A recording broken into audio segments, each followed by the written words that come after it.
ఇంటి పన్ను వసూల కోసం వెళ్లిన సచివాలయం ఉద్యోగి నాగార్జున యాదవ్ పై దాడి జరిగిన ఘటన ఉద్రిక్తతకు దారితీస్తుంది. ఈ ఘటనపై స్పందించిన అఖిల భారత యాదవ మహాసంఘం నేషనల్ ప్రెసిడెంట్ బుసగాని లక్ష్మయ్య యాదవ్ దాడి చేసిన వారిపై కఠిన చర్యలు తీసుకోవాలని ప్రభుత్వాన్ని డిమాండ్ చేశారు. ప్రభుత్వ ఉద్యోగిపై దాడి చేయడం అత్యంత ఖండనీయమని అన్నారు. నాగార్జున యాదవ్ పై దాడి చేసిన వ్యక్తులను వెంటనే గుర్తించి చట్టపరమైన కఠిన చర్యలు తీసుకోవాలని కోరారు.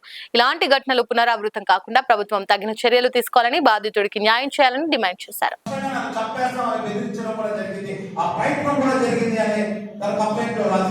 మరి సెక్షన్ 109 ఏదైతే అటెంప్ట్ మర్డర్ ఉందో బిఎన్ఎస్ ప్రకారం 309 సెక్షన్ ఎందుకు పెట్టలేదో మాకు అర్థం కాలేదు. మరి ఆ సెక్షన్ లో పెట్టకుండా మాకున్న సమాచారం తిరుపతి స్థానిక శాసనసభ్యులు ఆర్ఎన్ శ్రీనివాసులు గారు చక్రం తిప్పారు అనేది. కాబట్టి అందులోనూ మన కమిషనర్ గారు చాలా సీరియస్ గా చెప్పారు. సచివాలయ ఉద్యోగులంతా కూడా ఇది అన్యాయమని గట్టిగా నిలదీసినారు, ధర్నా చేస్తున్నారు.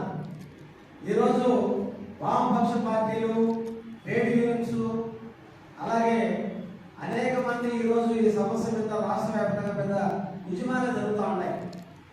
అలాగే ఎన్ని జరుగుతూ ఉన్నా కానీ లైక్ చేయండి, షేర్ చేయండి, సబ్స్క్రైబ్ చేయండి. మరిన్ని వీడియోల కోసం బెల్ సింబల్ పై క్లిక్ చేయండి.